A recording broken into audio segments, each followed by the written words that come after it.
प्रिय दोस्तों, नमस्कार। दृष्टा और साक्षी में क्या अंतर है? क्या दोनों एक ही हैं? दृष्टा क्या है और साक्षी क्या? इसी पर हम वीडियो में बात करेंगे। उससे पहले अगर आप चैनल पर नए हैं तो सब्सक्राइब भी करें। वीडियो को पूरा सुनेंगे तो आप इसका अधिक से अधिक लाभ ले पाएंगे। पसंद आए तो शेयर ज़रूर करें, शेयर करना ना भूलें। हम चलते अपने वीडियो की तरफ। दृष्टा और साक्षी जो आध्यात्म से जुड़े हुए हैं, ये शब्द हमने ज़रूर सुने होंगे। खासतौर से वेदांत से अगर जुड़े हुए हैं तो ये शब्द आपको ज़रूर सुनने मिल जाएंगे। हालांकि योग से भी अगर आप जुड़े हैं तो महर्षि पतंजलि भी यही कह रहे हैं कि योगश्चित्त वृत्ति निरोधा तदा दृष्टा स्वरूपे अवस्थानम। तो दृष्टा अपने स्वरूप में स्थित हो जाता है। बस यहीं से आप समझ लीजिए दृष्टा क्या है और साक्षी क्या है। दृष्टा का अपने स्वरूप में स्थित हो जाना, यही साक्षी है। दृष्टा वो है जो दृष्टा, ऐसा समझें आप कि सब अलग अलग है।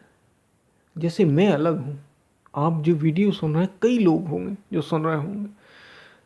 इन सब का अपना अपना दृष्टा है। दृष्टा का मतलब सब जान रहा है, मन का भी और बाहर का भी, वो दृष्टा है। एक तो ये आंखों से आप मन अनुभव कर रहा है चीज़ें, ये एक अलग चीज़ है। और एक आप भी मन को भी जानने वाले, वो दृष्टा है। यानी जैसे मैं, मेरे सपने कौन देख रहा है? मेरे सपने तो मैं ही देखूँ ना, कि देखूँगा ना कि आप देख लेंगे मेरे सपने? नहीं। आपके जीवन के जो अनुभव होंगे उसे कौन देख रहा है, कौन अनुभव कर रहा है? आप ही अनुभव कर रहे हैं। तो बस जो सारे, जो केवल मन से ही ना जुड़ा हो, जो सपनों से भी जुड़ा हो, जो सुषुप्ति से भी जुड़ा हो, जो जागृत अवस्था से, यानी ये जो आप सुन रहे हैं, ये जो अवस्था होती है संसार में जब हम आ जाते हैं, ये जो अवस्था, इन सब को जो जानने वाला है वो है दृष्टा। और जहां दृष्टा भी ना रहा,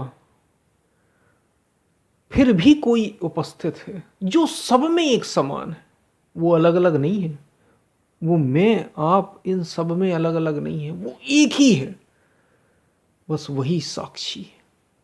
उसी को साक्षी भाव का, वही परम है, वही परमात्मा घट घट में, जिसको परमात्मा, सत्य, आत्मा सब कुछ कहा, बस वही है साक्षी। ये दृष्टा और साक्षी में दृष्टा इंडिविजुअल है और साक्षी, दृष्टा सबका अपना अपना इंडिविजुअल है और साक्षी सब में एक समान ही है। अब हम एक बहुत सरल सा उदाहरण लेते हैं, आपको चीज़ें समझ में आ जाएंगी। जैसे आप एक मैच देख रहे हैं, एक मैच देख रहे हैं और दर्शक दर्शक कोई मैच देख रहा है, तो दृश्य हो गया आपके सामने। यानी जो मैच देखना हो गया वो दृश्य हो गया और आप उसके दर्शक हो गए। अब ये तो बाहर जगत की घटनाएं हैं। इसके साथ साथ अगर आप ये भी देख रहे हैं कि जब जैसे आप मैच देख रहे हैं तो मैच के साथ कुछ अच्छे और बुरे भाव भी आपके भीतर उठ रहे होंगे। जैसे कोई आपके पसंदीदा खिलाड़ी आउट हो गया तो आपकी बाहर आपको एक, आप देख रहे हैं वो एक अलग चीज़ है, लेकिन भीतर कुछ भाव चल रहे हैं साथ में। यानी अंतर जगत और बहिर्जगत।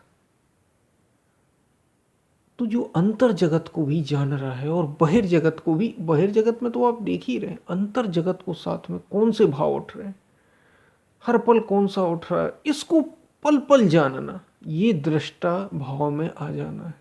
क्योंकि सब लोग अपने मन में चलने वाली, उठने वाली तरंगों को भी नहीं जानते। जितने ज़्यादा आप जागरूक होंगे उतने ज़्यादा दृष्टा भाव में स्थित होंगे। ये भाव है जिसमें हमें स्थित होना, ये दृष्टा है। इस भाव में बहुत से लोग तो दृष्टा को भी नहीं जानते। दृष्टा यानी जो अंतर जगत को जान रहा है। एक एक भाव, काम का भाव, काम वासना उठी तुरंत पकड़ लिए, देख लिए। क्रोध उठा तुरंत जान लिए, लोभ उठा तुरंत जान लिए।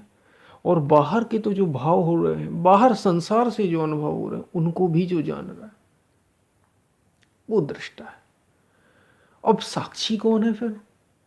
साक्षी ये साथ साथ, जैसे हमने बताया कि एक मैच में आप मैच देख रहे हैं, दृश्य हो गया। आप उसके दर्शक हो गए, और जो अंतर जगत में भी घटनाएं होंगी साथ में आपको ये स्मृति है।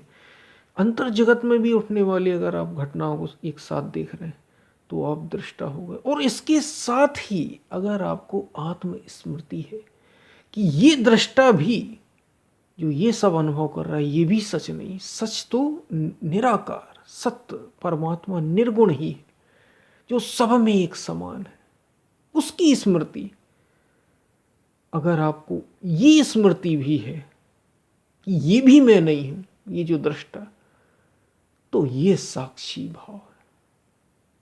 यानी आत्मस्मरण घटनाओं के साथ, संसार के साथ, दृष्टा का अपने स्वरूप में स्मरण बार बार हर घटना के साथ, क्योंकि संसार में होंगे कर्म होंगे, ये सब होते जाना, ये दृष्टा का साक्षी स्वरूप है। और यही साक्षी भाव है। यही ऐसा जो पुरुष हर पल जो ऐसा रहने में सक्षम हो जाए वो महापुरुष हो जाता है। वो महापुरुष है।